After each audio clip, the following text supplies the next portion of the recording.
Next fight, light heavyweight bout between OSP, Ovince Saint Preux, plus 200 there, and minus 200 coming back on Philipe Lins. Over under set at 2.5 rounds. Over minus 115, under plus 115. 2-3 in OSP's last 5, 3-2 in Philipe Lins' past 5. What do you like in this one? In this one, I got to stick with Philipe Lins.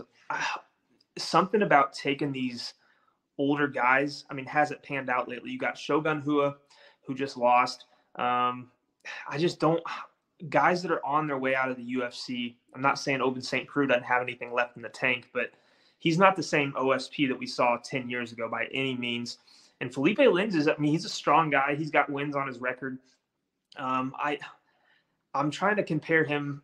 I know that they both fought – hold on one second. Let me pull it up. Philipe Lins has a win over Shogun Rua, I believe, and Ovince Saint Preux has a loss somewhat recently. I'll make sure I'm not making that up. Yeah. Or it might be the other way around, actually.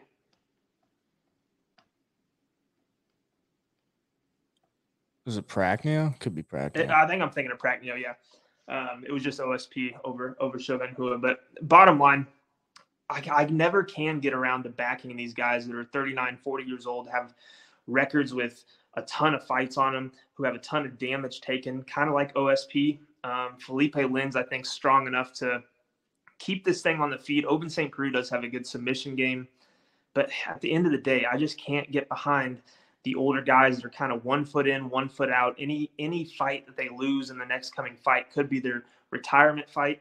And Philipe Lins has some decent wins on his record. He's also lost the guys he shouldn't have lost. But for the sake of the pick, I got to stick with Philipe Lins here.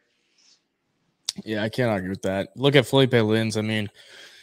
Goes to the PFL, wins the $1 million tournament, and then comes into the UFC in 2020 and loses to Andre Arlovsky, loses to Tanner Boser as a heavyweight, both of those fights.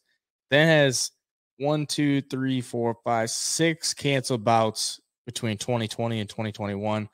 Finally makes it back in 2022 as a light heavyweight. Looks like a totally different guy. Looks like he's in shape.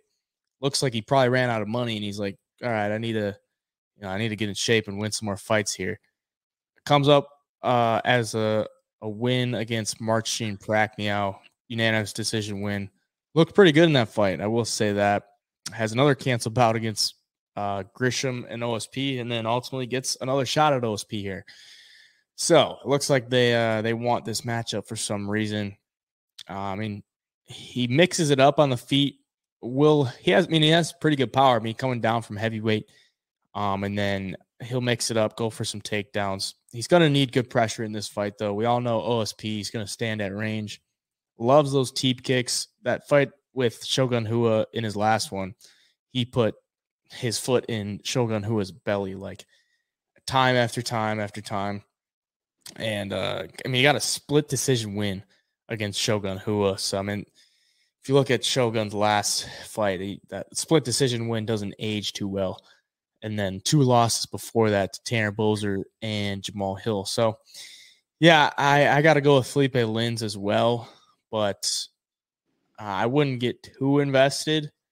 Maybe look for him inside the distance or something like that. OSP got finished in his 2 fights before the Shogun Rua fight. So, yeah, at this point, he's 39 years old.